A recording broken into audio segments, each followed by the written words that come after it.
Hi, I'm Mark Gillings. I'm Head of Department of Archaeology and Anthropology. And we're here in the Anthropology Laboratory. And at the moment we've got some material culture laid out at this end of the lab. Here we've got metalwork and glass. And on this bench here we've got ceramics, so pottery. And that ranges from Saxon and medieval down to some Roman material sitting here. Now, as well as material culture, we also have our teaching materials in human remains and osteology. We'll see on the desk here we've got some of our teaching casts that we use in order to instruct our students really in looking at, for example, recognizing biological sex from skeletal remains, so female here and male here, but also we have teaching materials which help our students to recognize trauma in human skeletal remains. So, for example, we can look at the effect of amputation. We can look at fractures and how fractures heal. We teach anthropology, archaeology, and forensic science too. And we can look at, for example, the impact of gunshot wounds on skeletal remains, where we have entry wound and exit. Blunt force trauma. Here we can see the impact of a breakage, as well as sharp force trauma, cutting. As well as trauma, we can also look at disease and disease indicators on skeletons and skeletal remain.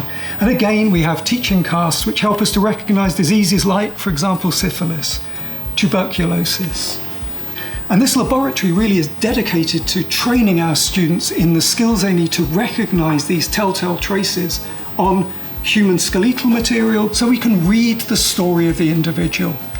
But also the same with artifactual material, whether it's a flint tool, a piece of pottery or a piece of glass. It's teaching them to recognize the life story of that artifact, how it was made, what it was used for, and why it was disposed with and discarded.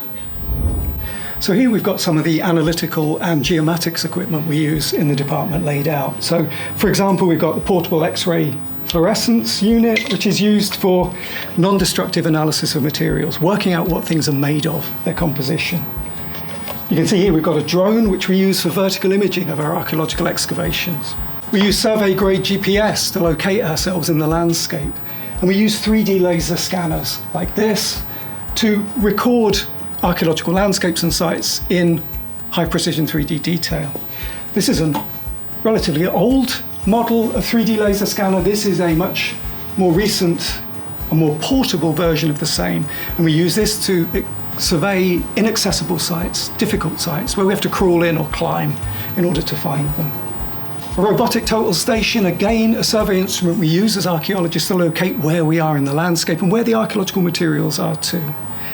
And then we have a host of geophysical survey instruments. This is one example, a magnetometer, which looks for and detects tiny changes in the Earth's magnetic field caused by buried archaeological materials. By mapping those changes, we can map what's underneath the surface without digging. So I'm Dr. Ellie Hambleton and I'm a lecturer in zooarchaeology in the Department of Archaeology and Anthropology.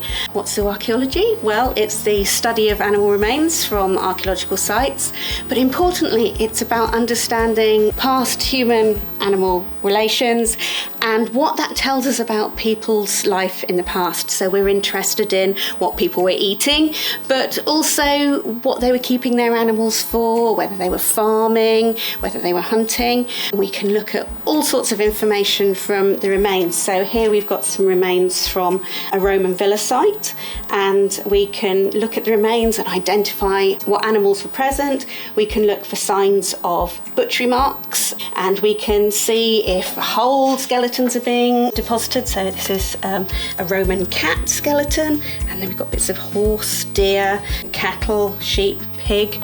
And what our students do is they obviously acquire the remains on archaeological sites, and then they need to identify them. And for that we've got reference skeletons of lots of the main specimens, the main species that you'd expect to find on archaeological sites from Northwest Europe.